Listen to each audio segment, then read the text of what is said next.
মাজত থকা নিচিনা লাগিলে এইকেইদিন এওঁলোকৰ সুবাসত আমি ইমান গৰমতো আনন্দ দিয়াত চিঞৰ বাখৰ কৰি হাঁহি ধেমালিৰ মাজেৰে পাৰ কৰিলোঁ। কেতিয়ানো সময়কেইটা গ'ল গমেই নাপালোঁ। আৰু এই হাঁহি ধেমালিৰ মাজেৰে তেওঁলোকক কি শিকালোঁ মই নাজানো, কিন্তু জীৱনৰ যি অভিজ্ঞতা তেওঁলোকৰ লগত শ্বেয়াৰ কৰিলোঁ, তেওঁলোকৰ অভিজ্ঞতাবিলাকো আমি শুনিবলৈ চেষ্টা কৰিলোঁ। লগতে আমাৰ ৱৰ্কশ্বপৰ প্ৰতিটো দিনা ছাৰ দৰে লাগি আছিল বিদ্যাসাগৰ ডাঙৰীয়া। তেখেতক মই কোটি কোটি ধন্যবাদ জনাইছোঁ। তেওঁ অবিহনে নাটকখন ইমান আগবঢ়াব নোৱাৰিলোহেঁতেন। দাদা কথাটো নে, মই এওঁলোকক শাৰীৰিকভাৱে সক্ষম কৰি তুলিলে বিভিন্ন ব্যায়ামৰ মাধ্যমেৰে।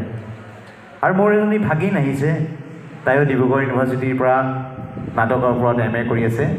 তাইও আমাক যথেষ্টখিনি সহায় কৰিলে। আমাৰ শিৱসাগৰত এনেকুৱা ধৰণৰ 5টা কৰ্মশালা চলি আছে। 5টা কৰ্মশালাৰ আৰু 2টা কৰ্মশালা চলাই আছে মোৰ এজন ছাত্ৰ শশাংকৰ জ্যোতি কলিতা আছে। শশাংকৰে 2খন নাটক তাত শিকাই আছে।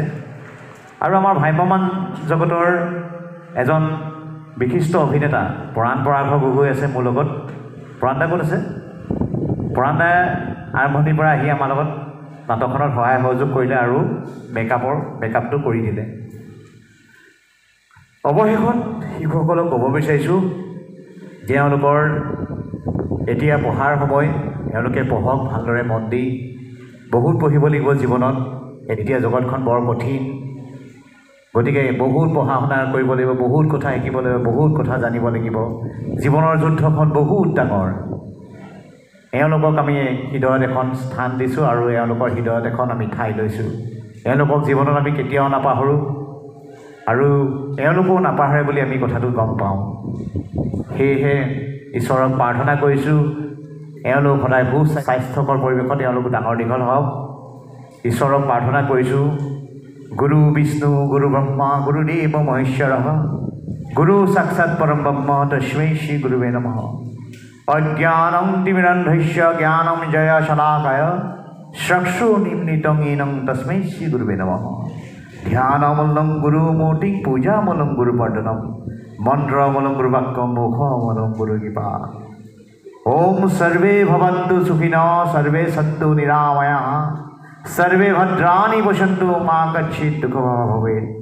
ওম শান্তি ওম শান্তি ওম শান্তি। শেষত সকলোকে কিনো দিম, আমি নাটকৰ শেষত সদায় এটা গান দি যাওঁ শিশুসকলক।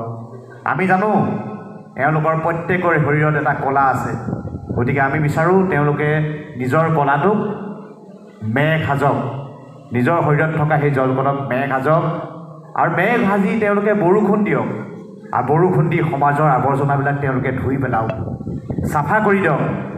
এই লঠঙা গছবিলাকত ফলে ফুলে নদন বদন কৰক। এওঁলোকে সমাজৰ আৱৰ্জনাবোৰ দূৰ কৰি সমাজখন তেওঁলোকে পৰিষ্কাৰ কৰক। সেয়েহে আমি কৰ্মশালাৰ এইটো শেষৰ গান আমি তেওঁলোকক লৈ গাইছোঁ। তুমি নিজক